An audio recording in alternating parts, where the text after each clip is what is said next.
हम्म। ये थोड़ा वो उदान वायु का।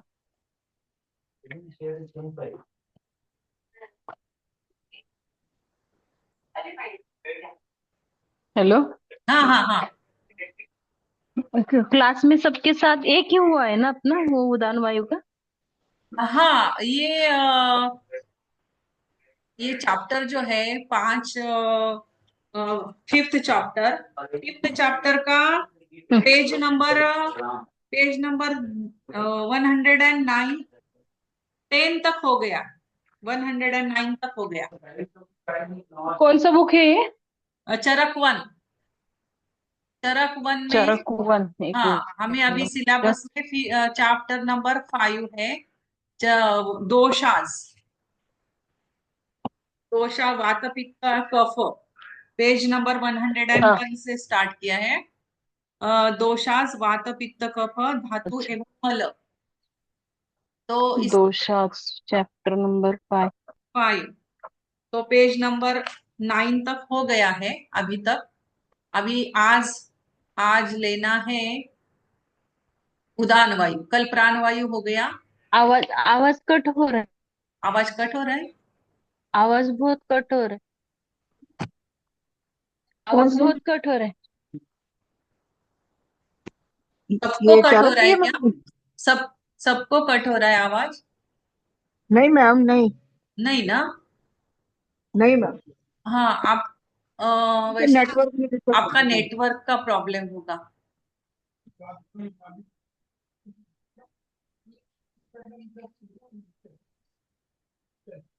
जहाँ से कल छोड़ा तो वहीं पर ही उदान वायु आएगा। हाँ, उदान वायु से स्टार्ट करते हैं ना। हाँ जी। बोला था।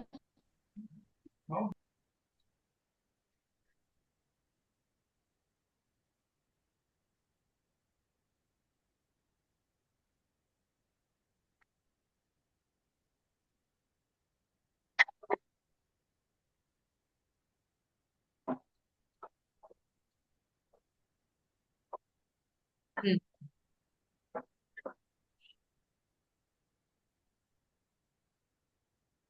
उदान वायु। कल हमने प्राण वायु देखा था। प्राण वायु के असंतुलन के कारण या उसके लक्षण क्या है?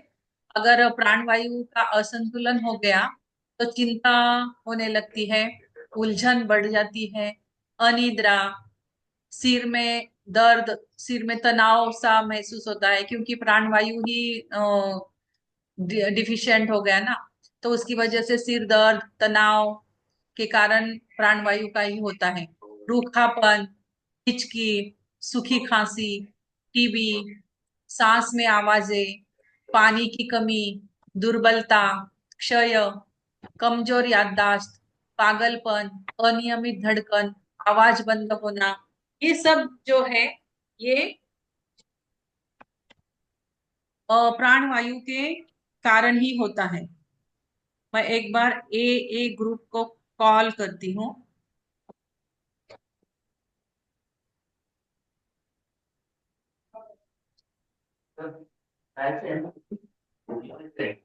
कॉल का ऑप्शन ही नहीं है, ग्रुप कॉल का ऑप्शन नहीं है इसमें।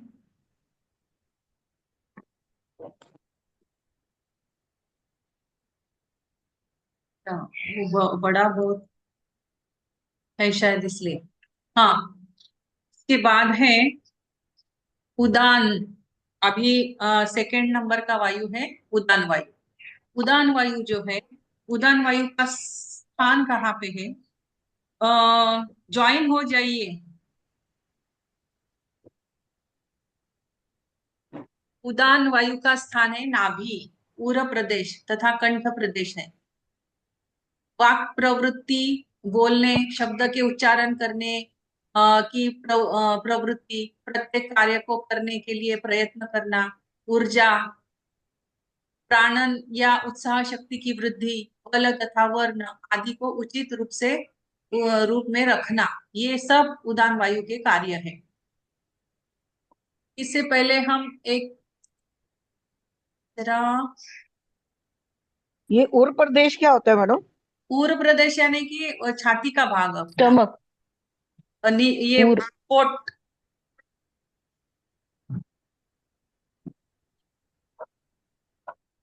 ऊर मीन्स हाँ स्टमक है ना। हम्म। और कंठ मीन्स गला। हम्म। ये जो है आ, ये सभी पंच वायु के स्थान है हमारे शरीर में। अपान वायु जो है, अपान वायु ये यहाँ नाभि, ये जो है नाभि का पोर्शन है। ये नाभि के पोर्शन में समान वायु होता है। ये नाभि से लेके नीचे तक ये पूरा पोर्शन जो है, ये पूरा पोर्शन आ, ये पूरा पोर्शन जो है अपान ग्रुप वायु। में, ग्रुप में लिंक भेजी हुई है। आप ऐड हो जाइए। क्लास शुरू किया है आयुर्वेदिक एक्यूप्रेशर का, ज्वाइन हो जाइए। जूम लिंक के द्वारा ज्वाइन हो जाइए।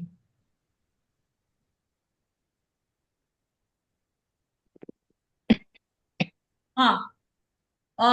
तो ये जो है, ये नाभि के नीचे, नाभि के नीचे का जो पोर्शन है, ये पोर्शन अपान वायु का स्थान है। अब यहाँ पे कौन कौन से ऑर्गन्स आते हैं हमारे नाभि के नीचे, कौन कौन से ऑर्गन्स आते हैं? नाभि के नीचे किडनी किडनी है, आएगा ये ना। पीछे की तरफ किडनी। ऑर्गन सारे ही इसी में आगे आते की हैं। तरफ जेनेटल के ऑर्गन। मल मल के लिए टेस्टिस। किडनी का यूज, उसका वो है, यूरिनरी ब्लैडर है, एनस आता है उसमें।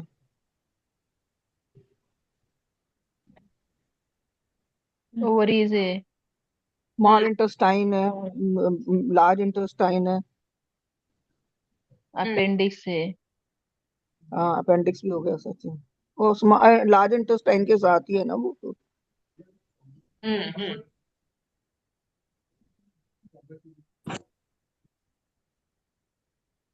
जेनिटल के पार्ट एनस वगैरह सब आएगा हाँ, उसमें। सब सेक्स आएगा ऑर्गन बस। से, हाँ सेक्स ऑर्गन सारे आते हैं उसमें।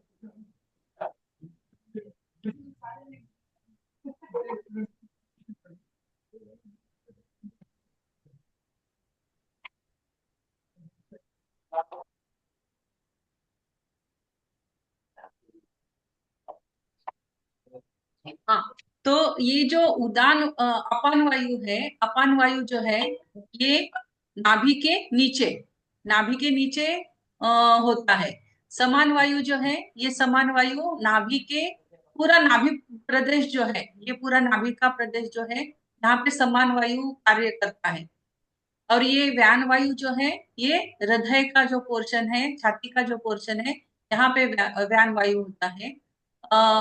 और उदान उससे ऊपर, उदान उससे ऊपर होता है, गले में होता है। ऐसे ये ऊपर जा रहा है अभी।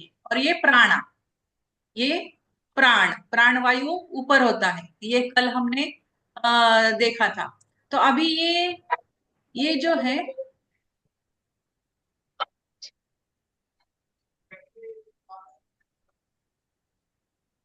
अरे ग्रुप में लिंक डाली है ना आज की?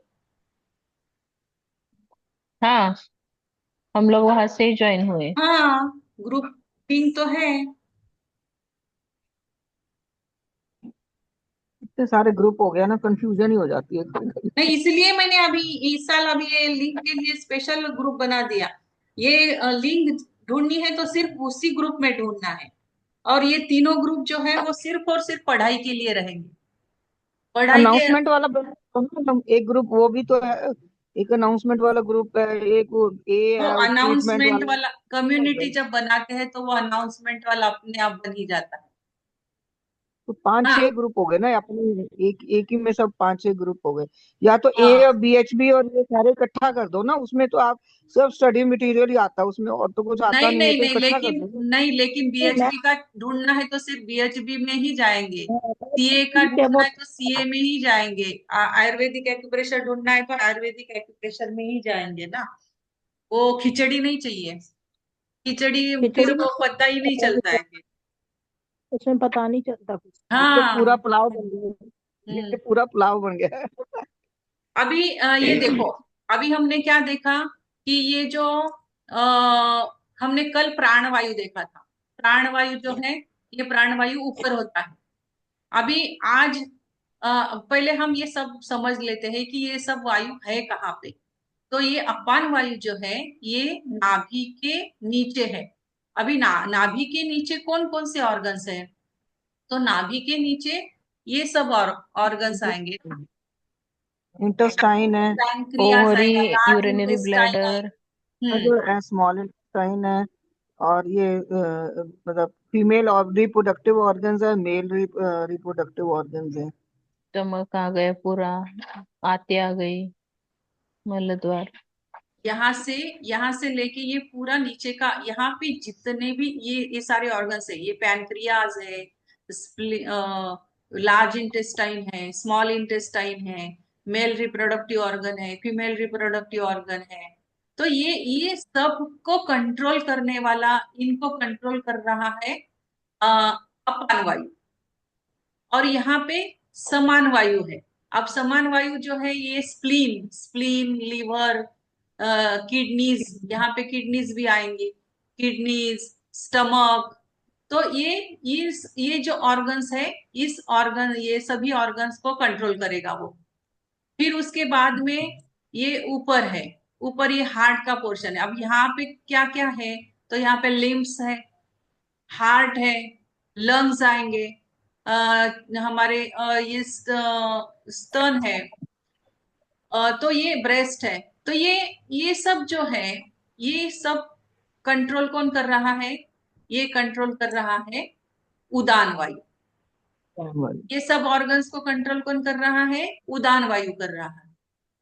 तो इस नहीं, तरह से व्यान वायु है ना, उदान तो ऊपर है। उदान, व्या हाँ व्यान, व्यान व्यान वायु तो व्यान, पूरे शरीर में रहता है। हाँ व्यान तो लीना पूरे मैम, शरीर में, हाँ पेज पूरे शरीर में रहता है पेज व्यान। नंबर 1, हाँ हाँ हाँ 113 पे ना, वहां पे लिखा है सर हाँ हाँ, व्यान ये पूरे कि क्या शरीर में होता है। स्थान क्या है, कर्म क्या है। हाँ, ये कल कल पढ़ा था हमने कि ये व्यान वायु पूरे शरीर में होता है। तो ये अभी ये तो हम ऐसे ही देख रहे हैं, हमें तो पूरा डिटेल में पढ़ना है। तो कल तो प्राणा हमने डिटेल में पढ़ा, प्राणवायु कैसा होता है, क्या होता है, उसका कार्य क्या है। वो आप वीडियो देख लीजिए, जिन्होंने कल अटेंड नहीं किया था, तो थोड़ा सा आइडिया आ जाएगा। तो अभी हमें आज देखना है व्यान, सॉरी, आज है उदान वायु। तो उदान वायु। उदान, ये समझ में आ गया ना स्थान सबके, हाँ कौन जी से मैम। कहाँ पे हैं? हम्म। मैम एक बार बता दो, कल मैंने ज्वाइन नहीं किया था शॉर्ट में। वो देख लो ना वीडियो प्राणवायु का। तो कोई नहीं, वीडियो देख लो, हाँ वीडियो देख वीडियो लूंगी। देख लो, तो अपना टाइम जाएगा। ठीक है, वो ठीक है, वीडियो ओके। पूरा, दोनों वीडियो देख लो, इम्पोर्टेंट है वो। ठीक है, हाँ, ओके। उदान वायु, उदानस्य पुनः स्थानं नाभ्युरः कंठ एव च वाक्प्रवृत्ति प्रयत्न जौबल वर्णादि कर्म च। यानी कि उदानस्य पुनः स्थानम, उदान वायु का स्थान नाभि, पूर प्रदेश तथा कंठ प्रदेश है। उदान वायु का स्थान कहाँ पे है? नाभि प्रदेश, उर प्रदेश तथा कंठ प्रदेश।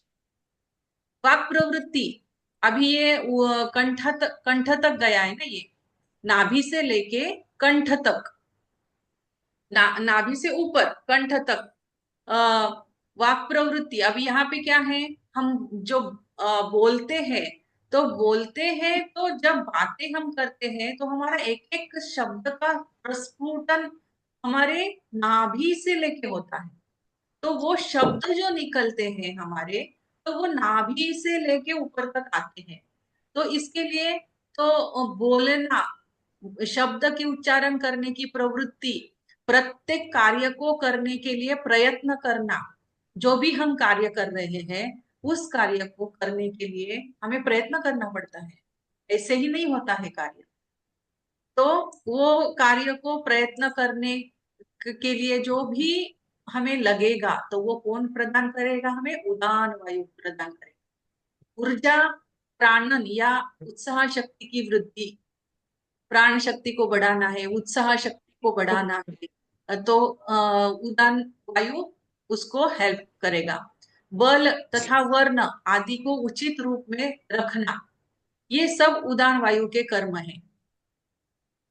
हमारा बल शक्ति जो है, हमारा वर्ण जो है, तो उसको उचित रूप में रखना है ना, उसको बैलेंस करके रखना। ये हमारे इंथुजियाज्म इंथुजियाज्म यानी उत्साह शक्ति बढ़ाने के लिए, बल बढ़ाने के लिए हमें, तो ये उदान वायु हेल्प करता है। उदान वायु के असंतुलन के लक्षण। अब उदान वायु अगर असंतुलित हो गया तो रूखी आंखें होंगी,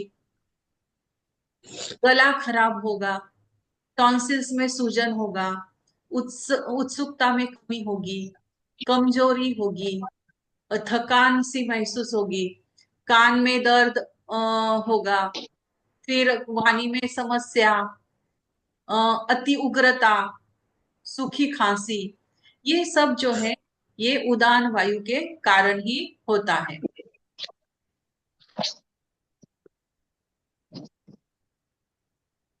उदान वायु और उदान वायु के कार्य क्या क्या है? उदान वायु हमें ब्लड फ्लो रेगुलेशन करने में हेल्प करता है। उदान वायु helps to regulate the blood flow to the brain and helps to effortless thinking. ये जो हमारी थिंकिंग है, क्योंकि ये ऊपर बीच में है ना ये वायु, अगर ये बीच में ब्लॉकेज हो गया, उदान वायु अगर ठीक तरह उसका असंतुलन हो गया, तो ब्रेन तक हमारे पावर जाएगा ही नहीं, शक्ति हमारी प्राण ऊर्जा जाएगी, तो उसकी वजह से क्या होगा कि थिंकिंग हमारी कमजोर हो जाएगी, कमजोरी सी भी आ जाएगी। 5 बजे ट्रेन है काम में। हाँ।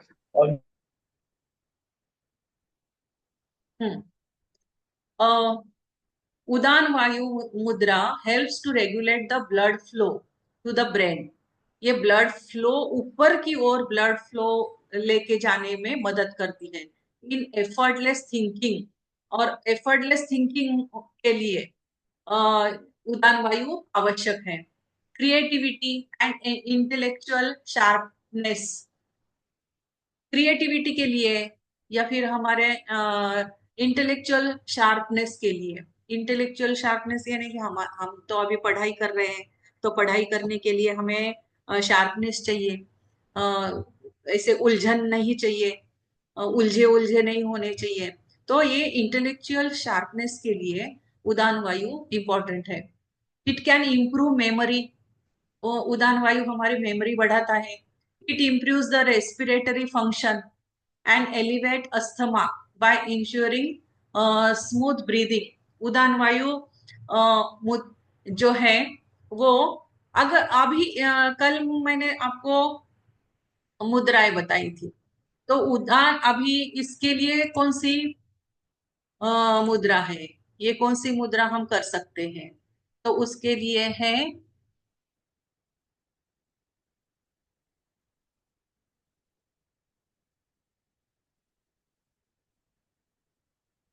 ये जो है, ये उदान मुद्रा है। ये उदान मुद्रा, ये हमारी जो इंडेक्स फिंगर है, मिडल फिंगर है और रिंग फिंगर, ये तीनों फिंगर्स को अपने अंगूठे से टच करना है और स्मॉल फिंगर को सीधी रखनी है। तो ये अगर हम लोग ऐसा बैठेंगे, चेयर पे बैठो या नीचे आप बैठे हो, तो ये दोनों हाथों को इस तरह से मुद्रा में रखना है और अपने घुटनों पर रखना है, सीधा बैठे और लंबी गहरी सांस लेने हैं और अपने सांसों की तरफ देखना है। तो इससे क्या होगा कि ये जो उदान का स्थान है, उदान जो इम्बैलेंस हो गया है उदान वायु का, वो बैलेंस हो जाएगा। उदान वायु develops awareness and purifies thoughts.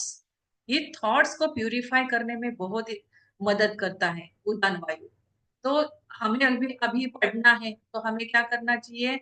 ये उदान वायु मुद्रा भी 5-10 मिनट के लिए करनी चाहिए। Benefits of vocal cords, respiratory system and thyroid and parathyroid glands, helpful in asthma and breathing, क्योंकि ये इसका स्थान कहाँ पे है, चेस्ट रीजन में है। तो ये हेल्पफुल है अस्थमा और ब्रीदिंग प्रॉब्लम्स के लिए। It helps in kidney problems में भी उदान वायु का संतुलन होना चाहिए, वो कर लेना चाहिए हमें। Limbs get strength, removes weakness, develops natural glow of skin, overcomes various skin problems, relieves depression and tension, and sharpens the memory. अब हम 5 मिनट के लिए बैठते हैं उदान मुद्रा में। सब लोग क्या करेंगे, सीधा बैठो, अपना स्पाइन को स्ट्रेट रखो और ये मुद्रा बनाओ, दोनों हाथों की मुद्रा मैम बनाओ। चेयर पे भी बैठ सकते हैं, चेयर पे बैठ के भी कर सकते हैं। चेयर पे बैठ के भी कर सकते चेयर के बैठ के भी कर सकते हैं। आप बैठिए, अभी स्ट्रेट बैठिए एकदम, दोनों हथेलियों की उदान मुद्रा बनाइए, अपने घुटनों के ऊपर रखिए और आंखें बंद कीजिए, आंखें बंद, और लंबी गहरी सांस लेनी है और लंबी गहरी सांस छोड़नी है।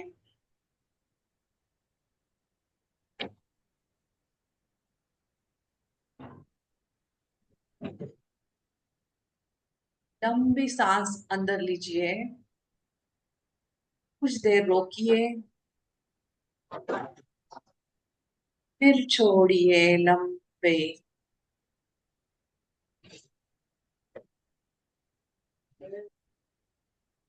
सीधा बैठिए, आंखें बंद, उदान मुद्रा।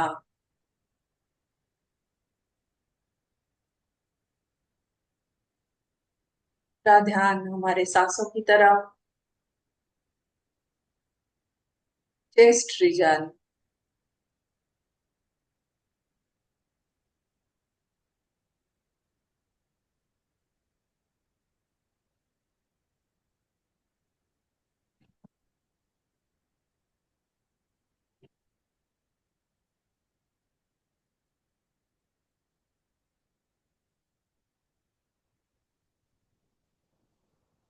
लंबी गहरी सांसें।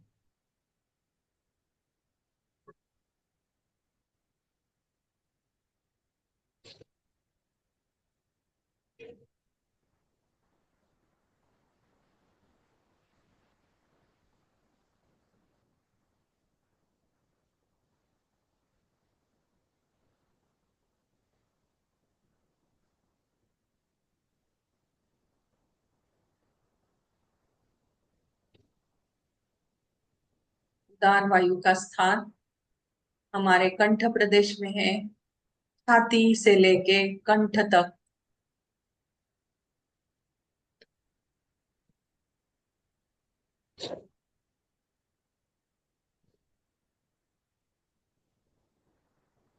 हम एक्यूप्रेशर, आयुर्वेदिक एक्यूप्रेशर सीख रहे हैं, तो हमें ये सब वायु बैलेंस करते आना चाहिए।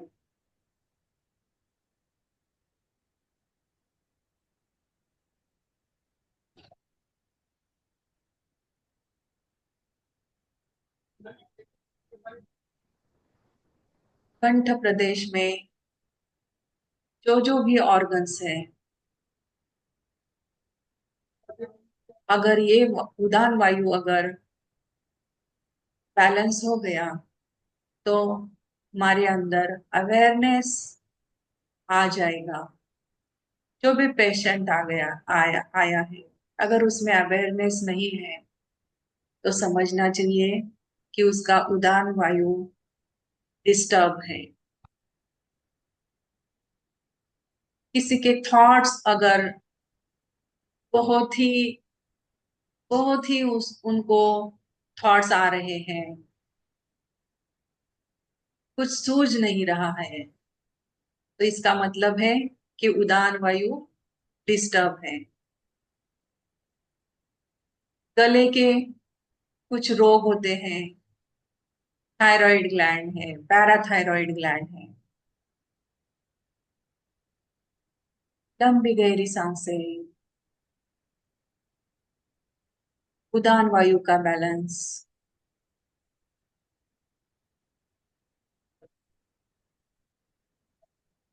अस्थमा के मरीज, अगर उनको ब्रीदिंग में तकलीफ हो रही है,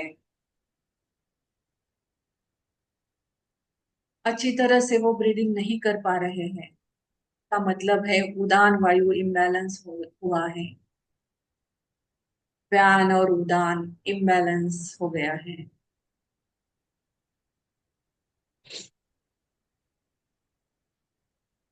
ये कंठ प्रदेश में है, तो इसका रिलेशन हमारे हाथों से भी है। कंधे, अगर कोई व्यक्ति आता है जिसका हाथों में नमनेस है,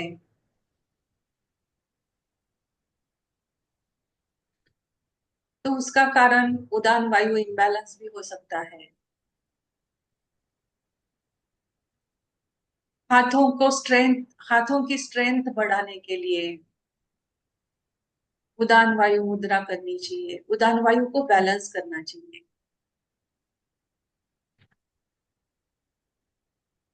वीकनेस अगर है,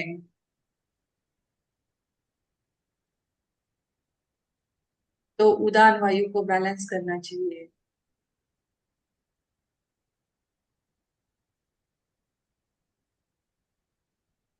चेहरे पे अगर उदान वायु का ब्लॉकेज है, तो ऊपर एनर्जी जाएगी नहीं, तो चेहरे पे ग्लो नहीं रहेगा। तो नीचे के सब वायु अगर बैलेंस हो जाते हैं, उदान वायु बैलेंस हो जाता है, तो नेचुरली चेहरे पे ग्लो आ जाता है। तो चेहरे का वर्ण ठीक करने के लिए, चेहरे पे ग्लो लाने के लिए उदान वायु का बैलेंस होना अत्यंत आवश्यक है। स्किन, चेहरे के स्किन का प्रॉब्लम हो या शरीर के स्किन का प्रॉब्लम हो, तो उदान वायु को बैलेंस करना चाहिए, व्यान वायु को बैलेंस करना चाहिए। डिप्रेशन में अगर कोई गया है,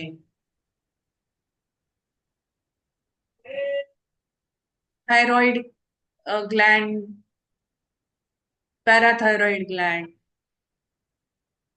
पे इफेक्ट हो गया है, व्यान वायु, उदान वायु संतुलित करना चाहिए। हमारी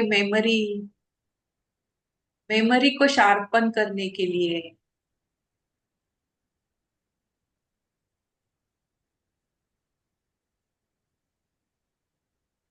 उदान वायु, जो हमारे कंठ में स्थित है, शिव जी का स्थान है, विशुद्धि चक्र,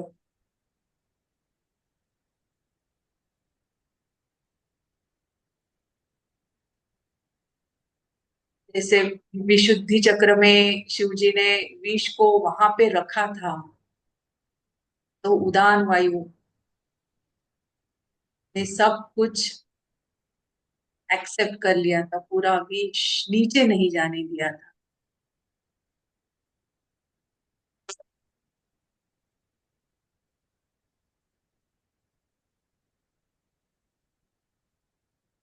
हर एक वायु का अलग अलग इंपॉर्टेंस है।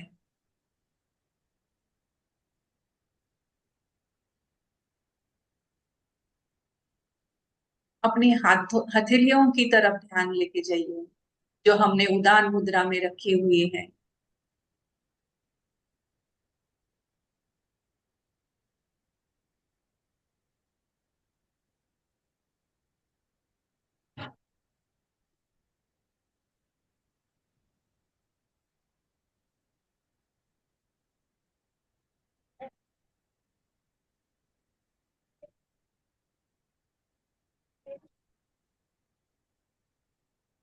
दोनों हथेलियों को अपने आंखों के ऊपर रखिए।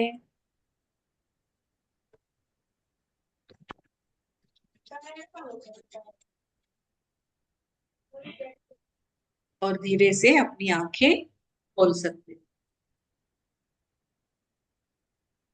तो ये है उदान वायु। अब उदान वायु के बाद में हम जानते हैं व्यान वायु के बारे में।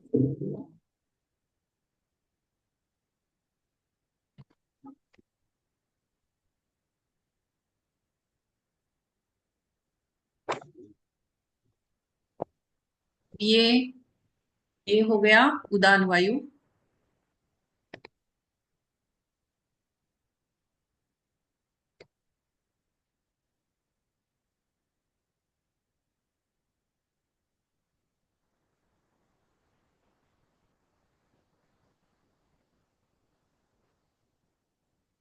व्यान वायु कहाँ पे है? अभी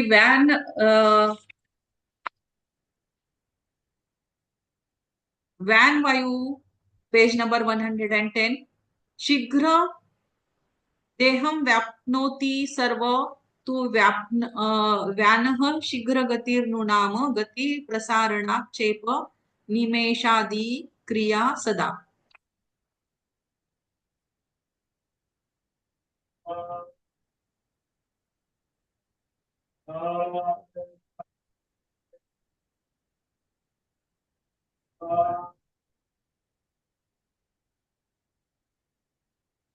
हम्म। शीघ्र गतिशील व्यान वायु मनुष्यों प्राणियों के संपूर्ण शरीर में व्याप्त रहती है। शीघ्र गतिशील व्यान वायु मनुष्यों प्राणियों के संपूर्ण शरीर में व्याप्त रहती है। अब ये व्यान वायु जो है, ये व्यान वायु पूरे शरीर में है। इस वायु का कार्य सदैव शरीर में गति उत्पन्न करना है, अंगों को फैलाना, आक्षेप, सिकोड़ना, निमेष क्रिया, पलक गिरना, शब्द से उन्मेष क्रिया, पलक उठाना, उपयुक्त क्रियाएं सदैव शरीर में व्यान वायु के कारण ही होती है। प्रसारण क्रिया के अंतर्गत अंकुंचन तथा प्रसरण, एक्सटेंशन और फ्लेक्सॉन दोनों का समावेश है। इसी प्रकार निमेष क्रिया में उन्मेष का भी अंतर्भाव है। सामान्य अवस्था में पलकें खुली रहती है, अतः उन्मेष का उल्लेख नहीं किया गया है।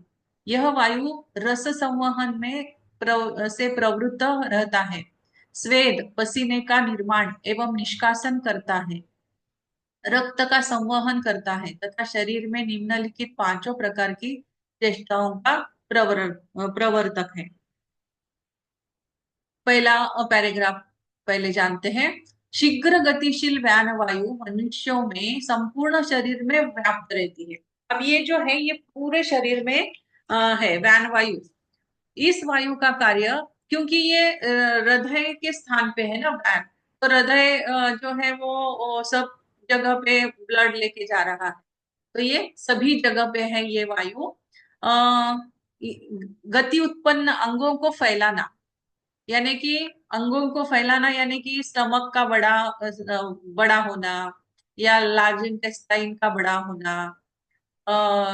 जब प्रेग्नेंट होती है महिला तो उसका यूटेरस भी बढ़ता है, तो ये अंगों को फैलाना, आक्षेप, सिकुड़ना।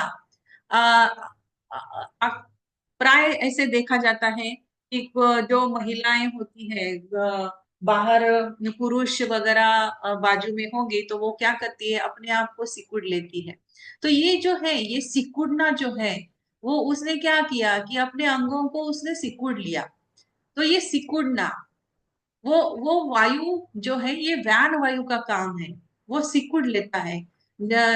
और ये जो अर्थवर्म्स वगैरह है उसको देखना चाहिए, वो ऐसे खुद को से सिकुड़ता है, फिर एक्सपांशन होता है, रिलैक्सेशन होता है, एक्सपांशन होता है। तो उसी तरह से तो इसको आक्षेप कहा गया है, सिकुड़ने को क्या कहा गया है, आक्षेप कहा गया है। अंतः उन्मेष का उल्लेख नहीं किया गया है। यह वायु रस संवहन से प्रवृत्त रहता है।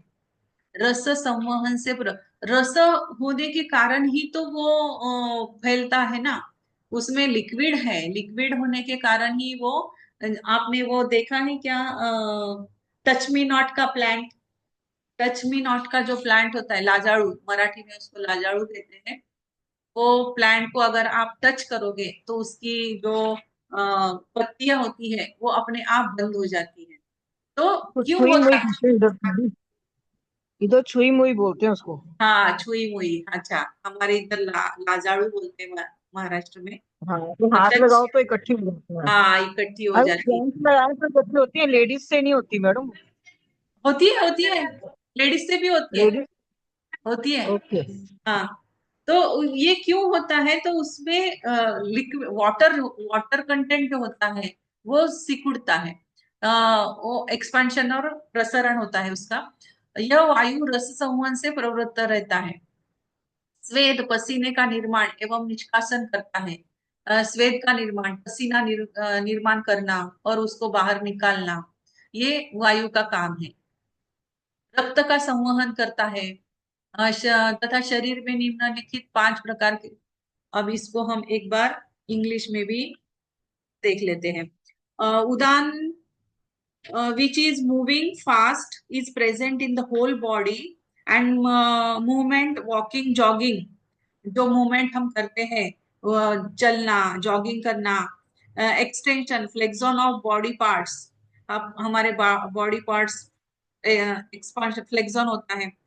ट्रेमर्स इन ऑर्गन्स, ट्रेमर्स आते हैं ना, contraction, closing of eyes, and functions are performed by it. Under the expansion, both extension and flexion are included. Similarly, in contraction and extension is included. Under normal circumstances, eyelids remain open. Normally हमारे eyelids open होते हैं, लेकिन कुछ देर के लिए वो पलकें बंद होती है, फिर खुलती है, बंद होती है, कुछ देर के लिए खुली रहती है। Hence, extension has not been mentioned. This वायु is active in the fluid circulation in the body.